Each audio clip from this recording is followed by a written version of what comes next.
The Ghost of Hearth's Warming Present. The clock rang, and Twilight heard a crash downstairs. She tossed back the blankets and sighed.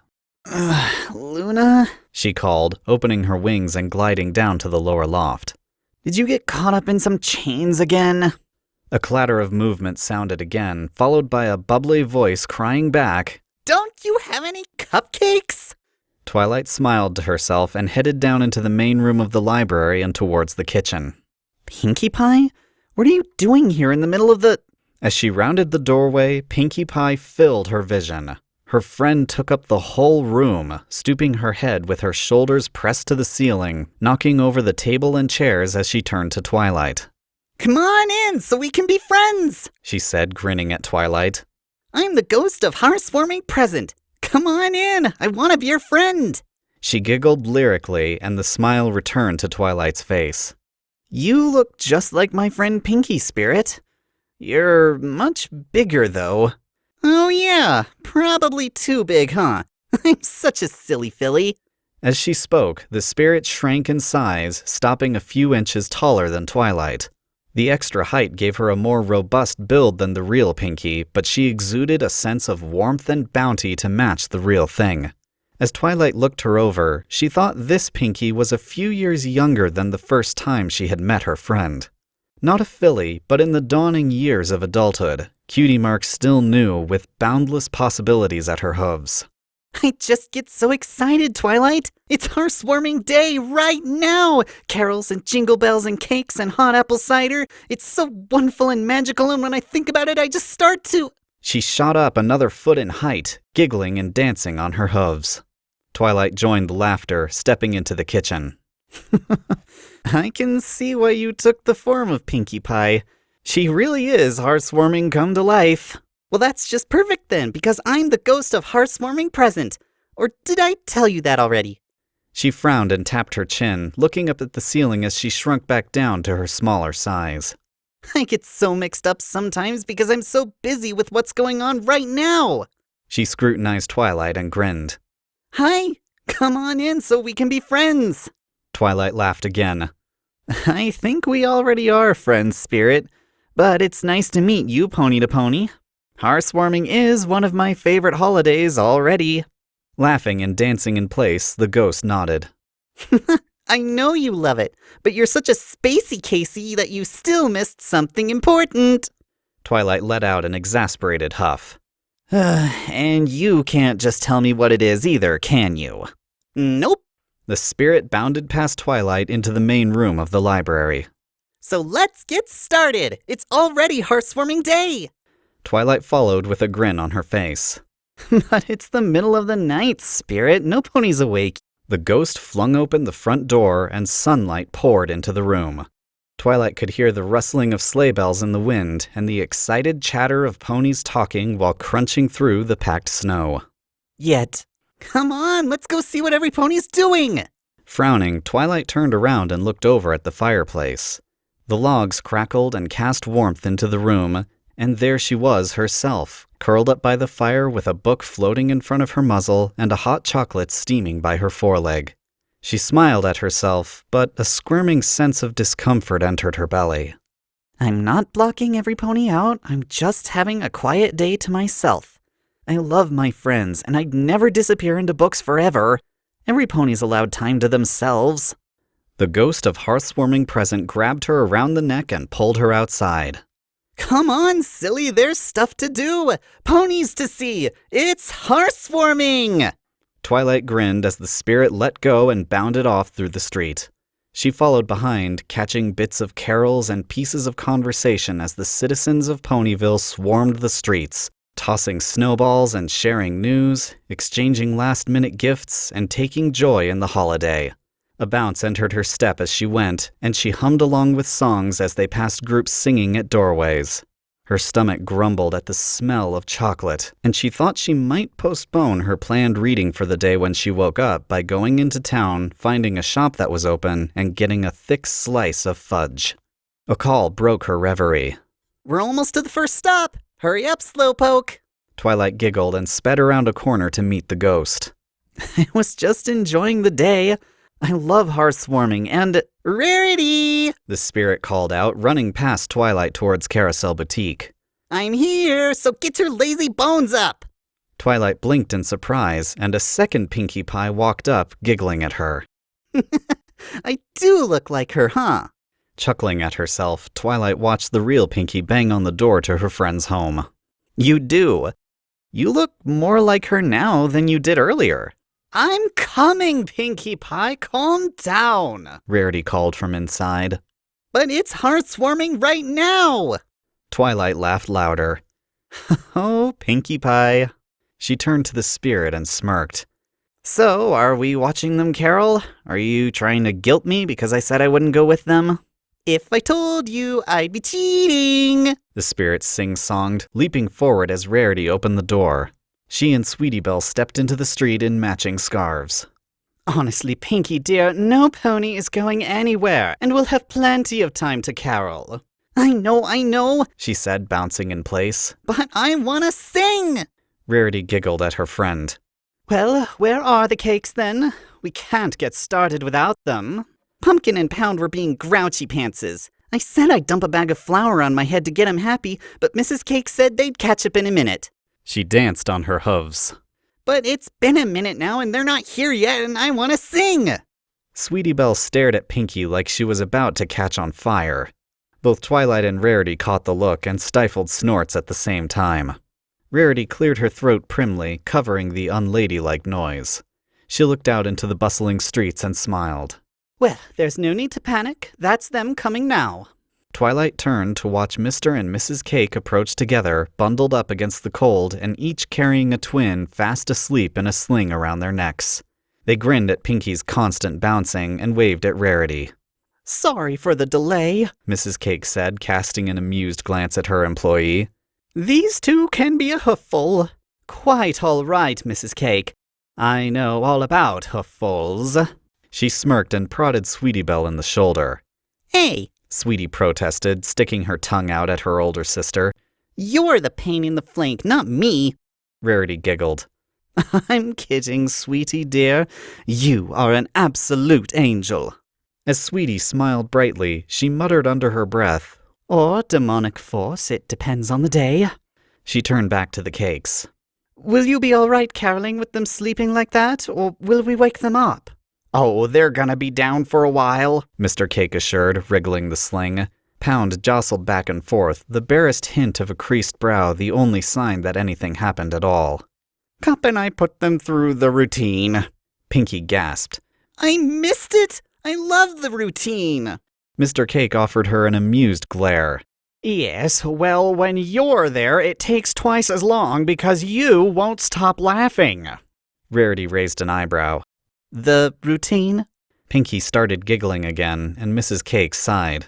The best way to get the twins down is to laugh them to sleep, and they both enjoy slapstick. So Carrot and I came up with the routine to get them down quickly and thoroughly. As she spoke, Mr. Cake winced and rubbed a sore spot on his flank. Trying to stifle her snorts, Pinkie said, It's so funny! Mr. Cake pointed an accusatory hoof and teased, But if you're the one laughing, the twins look at you like something terrible's happened and won't sleep. Tittering, Rarity locked up the boutique. Shall we go singing then? Poor Pinkie was ready to explode a moment ago. Oh my gosh, I almost forgot! It's hearthwarming! Let's go singing, let's go singing! She bounded away, squealing in delight. Rarity giggled and tapped her sister's shoulder. Are you ready to grace the town with your divine singing? Pink dots colored her cheeks, and she fiddled with her hooves. Thanks, sis. No need to thank me, it's absolutely true. Let's go before Pinkie notices we're not following and starts dragging us by force. Twilight grinned as the group turned to follow Pinkie, watching Sweetie walk beside Rarity a little closer than normal while she shadowed them. Mr. Cake's hoof caught on a rock, and he stumbled sideways into his wife. A whine escaped from Pound while Mrs. Cake steadied him, and they froze, holding their breath. He smacked his lips and nestled back into the sling. Phew, that was close. You just need to watch where you're going, dear, Mrs. Cake teased, bumping her flank against his. Mr. Cake laughed and bumped her back. I'm disoriented. There aren't any rocks inside a bakery. Giggling, his wife kissed him on the cheek and pressed her side into him. We do work too much, Carrot. Pinky's getting more reliable by the day. Maybe we should consider giving her more time by herself in the shop and taking some time for us. Mr. Cake shivered. I have faith in her baking, and she always has strong sales, but her cleaning leaves something to be desired. Did you know after our last date night I found a pancake cooked to the ceiling? Her steps faltered and he pulled ahead. She rushed to catch back up. What do you mean cooked to the ceiling? It wasn't just stuck. It was burned onto the stucco. I had to scrape it off. No, don't ask me how. I don't know. Mrs. Cake giggled and shook her head. Maybe we can find some pony to help some days. Her husband sighed and she continued. I know wages don't grow on trees. She nuzzled his neck. Getting out of the shop during the day sounds so nice, though. She nuzzled again, strong enough to push him off balance. Mr. Cake grinned at her and leaned in close. The whisper carried to Twilight, though she suspected it was a trick of the memory more than the wind. Maybe we'll just take longer lunches. His tone of voice, combined with Mrs. Cake's knowing chuckle, brought a blush to Twilight's cheeks. She stepped closer to Rarity and Sweetie Belle, thinking the couple deserved their privacy even if she wasn't actually there. Hey, Rarity? Yes, sweetie dear? Can I ride on your back? Rarity paused, and a hint of distaste wrinkled her muzzle. You're not tired already, are you? No. She looked down at her hooves. Never mind. As she looked over her little sister, a small smile spread on her lips. She held out a hoof to stop Sweetie and lowered herself towards the ground. Sweetie squeaked and climbed up on Rarity's back, hugging her around the neck. Rarity's grin widened, and she sped her pace to catch up with Mr. and Mrs. Cake. She could see Pinky ahead at their first house, practically vibrating as she beckoned them closer. Twilight turned to talk to the spirit, but the ghost of Hearth-swarming present wasn't following them. Creasing her brow, she scanned the street and spotted the ghost standing at a vendor's booth smelling candied almonds. She chuckled and went back for her. The ghost grabbed a hoofful of nuts and tossed them in her mouth. Mwah. Figure it out yet? She asked between chomps. Twilight paused in her step and frowned. Two families out and about, being together. How is this different from reminding me that hearth-swarming is about togetherness? And if I joined them, I'd be welcome like Pinky, but it wouldn't change anything for them. So, no, I haven't. The ghost swallowed her mouthful and let out a huff, pinning her ears down and giving Twilight an exasperated glare. For reasons Twilight couldn't put her hoof on, the look reminded her less of her friend and more of her mother. Twilight glared back and let out a heavy sigh. What's next? Watching Fluttershy watch her animals put on a hearth-swarming pageant and seeing how close she is to all of them? Joining Rainbow Dash at the bonfire and see all the families in attendance be close? Then close out the night by going to see the dinner I could be at by imposing on Applejack's invitation? As the words left her mouth, Twilight straightened. Or should we stop dancing around the issue and just go see Applejack first, since I know whatever this is about has more to do with her than any pony else? The spirit's face paled, and she cast a nervous eye around. I didn't say anything about Applejack, no sirree. No, but the ghost of Hearth-swarming past wanted me to pay attention to Applejack, and when I mentioned her again just now, your ear flicked. This is about Applejack, isn't it? The spirit's eye twitched. Twilight watched a coat button form on her upper lip and her lower lip stretch up to fasten her mouth shut. Twilight huffed. Okay, you can't tell me if I'm right, which means I'm right. So let's just skip the other parts and go see Applejack. The spirit's eyes darted fitfully up and down the street, and she took a step back. Twilight scrutinized her, brow knitting and a thoughtful frown growing stronger on her face. We weren't going to see Applejack at all, were we? Beads of sweat formed on the ghost's brow. Because if I see her, whatever secret she made Princess Luna Pinky promise to keep will be spoiled. And you're worried that just showing me is tantamount to breaking the promise, correct? A whimper escaped the ghost's muzzle. In a flash, she went stock still and her face vanished from her head, leaving a blank field of pink in its place. Twilight gasped, then started giggling. You have a terrific poker face. Well, I'm going to Sweet Apple Acres to see Applejack and get to the bottom of this. You aren't taking me there, and if you follow me, it's only because it's where I'm going. Logically then, you're not the one who is spoiling the promise. I am. Pinky's face gradually faded back onto the spirit in a considering grimace. Twilight watched the laugh lines crinkle the corners of the ghost's eyes as she rubbed her chin. The spirit nodded. All right, Twilight, lead the way. Smiling in satisfaction, Twilight turned around and set off through the street at a trot, the ghost of Hearth-swarming present close behind her. As they weaved through the town, Twilight's cheerful mood returned, and she watched the ponies around her having fun. She considered changing her plans for the following day and joining Pinky and the others for caroling after they stopped at the library, but she held off making the mental checkmark until she got to the root of the dream. They crossed the stream and headed down the road towards her friend's farm. Making their way through the groves, the leaves and fruit of all the trees were placed with snow. Uneasiness tugged at Twilight. The look of sadness bubbling beneath the surface from the memory played through her head, and dark thoughts nagged at her. She let out a groan, fearing she had offended one of her best friends. If she had, Applejack had shown no sign to her since then, either at the dinner back in Ponyville or any day since. She replayed every time she had seen Applejack in recent memory. Applejack was nothing if not dependable. Twilight recalled countless times her friend had been there to help out around the library, or when any of the others needed a sturdy pair of shoulders or no-nonsense plan of action, regardless of the season and chore load on the farm. When Applebuck season arrived, Applejack came to them asking for help, but only if you ain't busy. And she had gladly returned countless favors over the course of weeks, clearing the heavy crop with Applejack, sometimes with others, sometimes just the two of them. Applejack always had a smile for her. In a city beset by constant dramatics, there was always one pony she could turn to who could help. Applejack planned the same way she did, with a different knowledge base, and stubborn where she could be panicky. They made a great team. The fear that she had upset Applejack made her coat stand on end. She hurried her pace as the farmhouse came into view, and she passed through the door like it wasn't there. Twilight snorted, and she clapped a hoof over her face.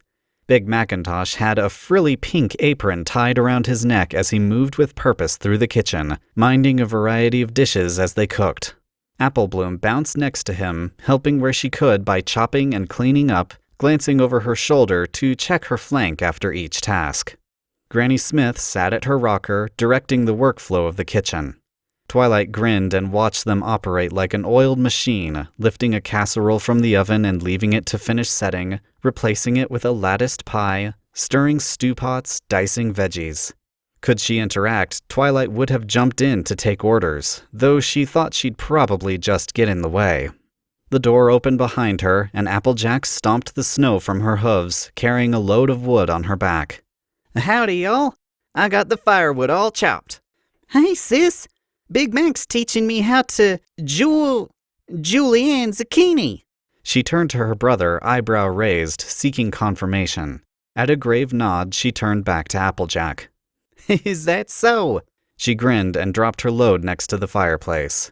Just so long as I get to teach your mama sweet potatoes. You bet. Apple Bloom beamed. I'll be down to lend a hoof in a few. Let me get some of these twigs out of my mane. She headed upstairs. Twilight gave a quick glance around and followed after her friend. Applejack's door sat open at the top of the stairs, and Twilight hesitated at the threshold. For a moment, she felt voyeuristic, peering in while her friend brushed out her mane in the vanity mirror, and she considered going back to the kitchen and waiting with the rest of the apples for Applejack to return. As she turned towards the stairs, a sigh caught her attention. Applejack leaned against the dresser, fiddling with something just out of Twilight's view. She stepped into the room, rounding her friend to stand at the other side of the vanity. Applejack was looking at a photograph, tapping against the frame, making it tip back and forth on its stand. The photo was of the 6 of them, crowded around in front of a picnic on a summer day, grinning together, a group of friends to stand the test of time. Twilight smiled, but it fell as she looked Applejack over. Her friend looked stricken, pained. Another sigh escaped Applejack's muzzle, and she pulled the photo closer, running a hoof across the glass. "Oh, Twilight," Applejack muttered to the picture.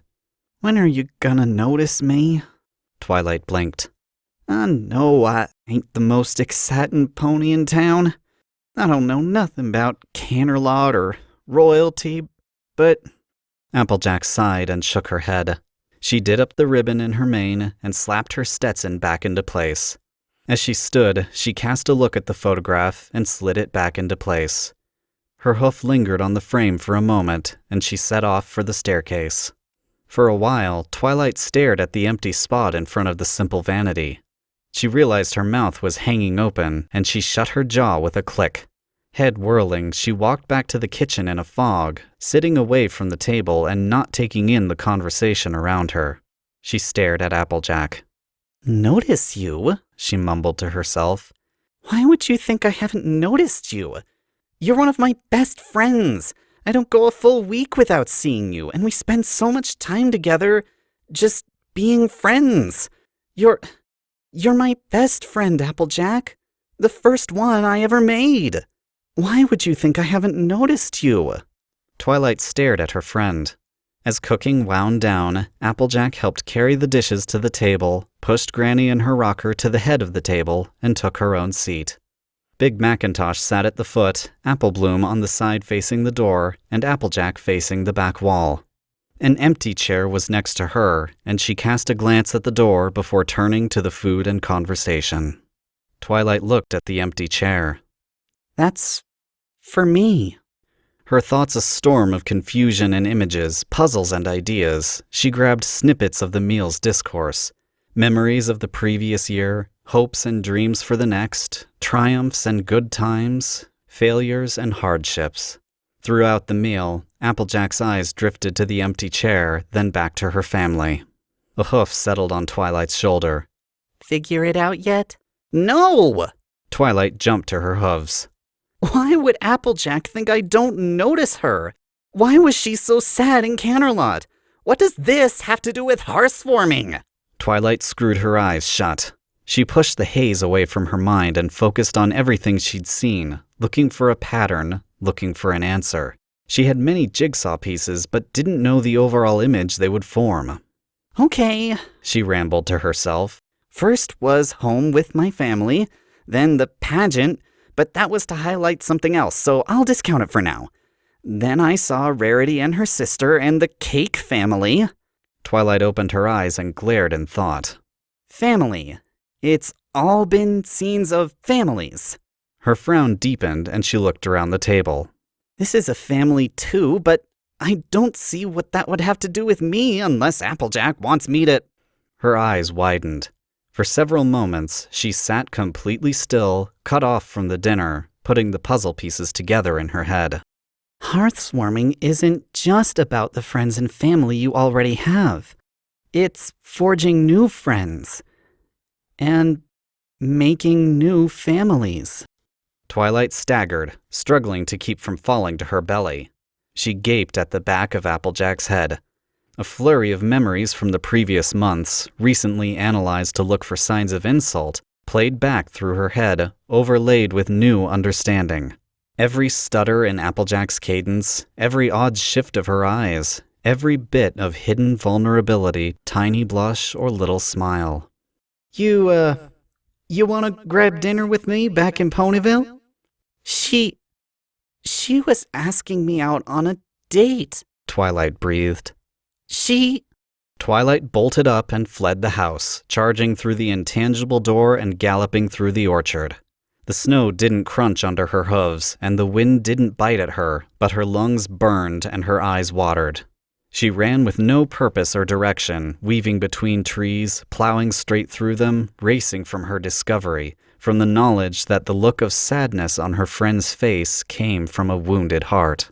She collapsed to her belly in a clearing far off in the northern orchard. The sun had marched across the sky, and as she panted ragged breaths, the last of its light vanished behind the horizon, leaving her in darkness broken by snow glittering in the moonlight. She pulled herself back up to her haunches as the ghost of hearth-swarming present wandered into the clearing. Twilight shook her head and looked at the spirit again. Laugh lines had been joined by a network of wrinkles, and Pinky's dark mane had bleached white, brighter than the snow. Her voice came out creaky with age. Now you figured it out. You're such a silly filly. Yes. I talked to you about it, but... The spirit sighed, a wistful and somber sound, and sunk down to her haunches, rubbing at her back.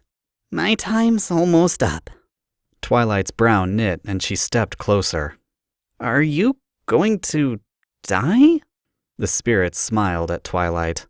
Hearth-swarming's only a day long, but every new year has a new hearth-swarming, and the ones that are gone are always remembered. Twilight nodded and looked at her hooves.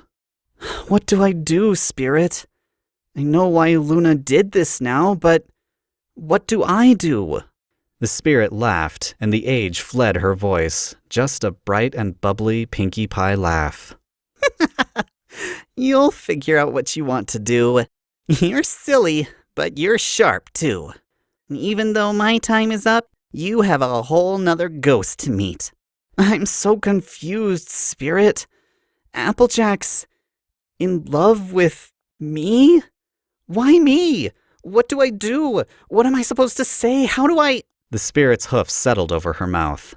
You don't have to know what to do or say at all, Twilight. You've got all the way till morning to figure it out. And even if you don't know then, no pony can tell you when you need to know what you're gonna do. Maybe seeing a hearth-swarming that hasn't happened yet will help. Twilight sat back and took a deep breath, drawing her hoof to her chest and pushing it out as she exhaled. You're right. Thank you, spirit. The ghost grinned at her. I'm glad we could be friends. The white of her mane flashed, and Twilight watched as her body broke apart, scattering into motes of snow twinkling in the moonlight. A breeze rushed through, and hearth-swarming present scattered to the winds. Twilight closed her eyes and took another breath. A bubble of panic rose in her belly, but she shoved it away, sitting still, waiting for the final ghost to show her memories of a hearth-swarming yet to come. Twilight opened her eyes to find a cloaked pony sitting in front of her.